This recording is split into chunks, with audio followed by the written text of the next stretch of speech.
Nas enumerações, eu vou usar vírgulas. Lembra? A enumeração também a gente conhece como termos de mesma função sintática. Vou colocar aqui abaixo, que não pega ali. Mesma função sintática. Então, enumeração também conhecemos como termos de mesma função sintática, que é a mesma coisa. Ele vendeu a casa, a fazenda e o carro. Observa só aqui, ó. Ele é o sujeito, vendeu é o verbo, a casa, objeto direto, a fazenda, objeto direto, o carro, objeto direto. Então aqui eu tenho uma enumeração de objetos diretos, tá? Se eu tenho uma enumeração de objetos diretos, eu vou colocar vírgula e vírgula. A mesma coisa, separa elementos de mesma função sintática. É tudo objeto direto. Bom, aqui nessa frase, alguns perguntam assim, ó. Eu poderia colocar ele vendeu dois pontos, ele vendeu dois pontos, a casa, a fazenda e o carro. E aí? Ele vendeu dois pontos, a casa, a fazenda e o carro. Posso ou não posso? Não posso. Por que não? Lembra do início? A frase normal, sujeito, verbo e complementos. Se eu colocasse dois pontos aqui, eu estaria quebrando aquela regra inicial. Por quê? Porque dois pontos aqui está quebrando o complemento de vendeu, que é a casa. A casa é complemento verbal de vendeu. Tá? Então, nem pensar, eu sei que dá vontade, mas eu não posso colocar dois pontos. Professor, tem mais uma pergunta. Existe alguma diferença entre ele vendeu a casa, a fazenda e o carro, e ele vendeu a casa, vírgula, a fazenda, vírgula, o carro? Ou seja, existe alguma diferença, coloca a tela cheia para nós, entre trocar o e por uma vírgula lá no final? Existe alguma diferença? Existe. Quando eu tenho o e, eu digo que o e representa uma enumeração fechada. Quando eu digo que ele vendeu a casa, a fazenda e o carro, ele vendeu 3 itens. A casa, a fazenda e o carro. Nada mais. Casa, a fazenda e o carro. Quando eu digo ele vendeu a casa, a fazenda, o carro, a vírgula é uma enumeração fechada. Ele vendeu a casa, a fazenda, o carro, entre outras coisas que ele vendeu.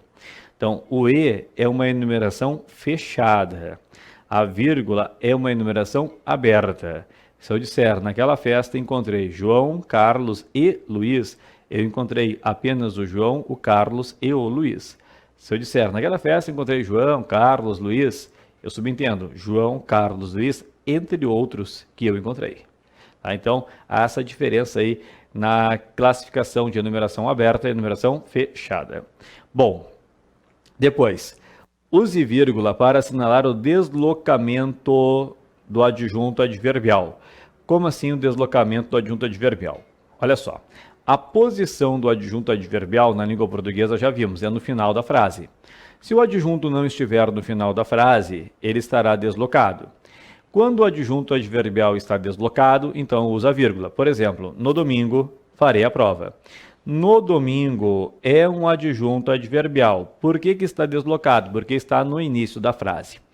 Nós temos na língua portuguesa um baita problema com o adjunto adverbial deslocado. Por quê? Porque o deslocamento do adjunto adverbial complica muito a nossa vida.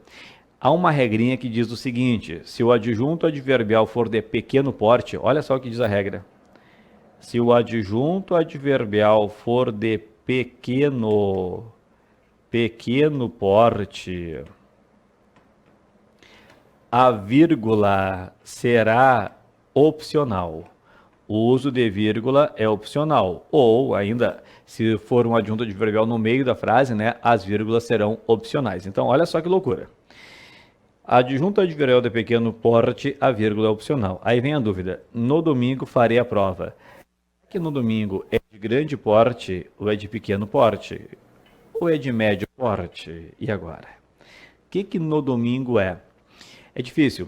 existem livros que tentam classificar pequeno porte e grande porte, e toda classificação é subjetiva. Por quê? Porque pequeno é um adjetivo na língua portuguesa. Então, o que é pequeno para um pode ser grande para outro. Eu já vi livros dizendo que pequeno porte é até 7 letras, até 12 letras. Alguns livros dizendo que pequeno porte, uma palavra, 2 palavras, muito difícil. Agora, o que eu digo? Para as nossas bancas tradicionais, Fundação Carlos Chagas, CESP, né? As bancas tradicionais, todas as bancas que fazem concurso habitualmente, consideram a vírgula do adjunto adverbial opcional. Então, mesmo aqui no domingo, esta vírgula não vai ser obrigatória, esta vírgula será opcional. Tá? Por quê? Porque ninguém sabe direito o que é grande porte e o que é pequeno porte. Então, no domingo, ali, a vírgula é opcional. Posso colocar, como posso não colocar. No domingo, farei a prova com vírgula ou sem vírgula, não há problemas ali. Tudo bem? Então, cuidado, tá?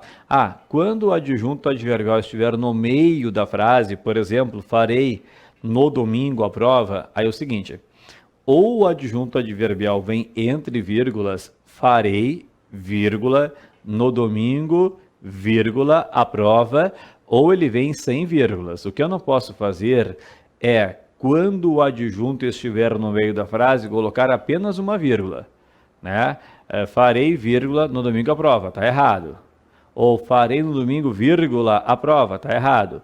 Ou eu coloco, farei no domingo a prova, sem vírgulas, ou eu coloco, farei, vírgula, no domingo, vírgula, a prova, tá bem? Ou é entre vírgulas, ou é sem vírgulas.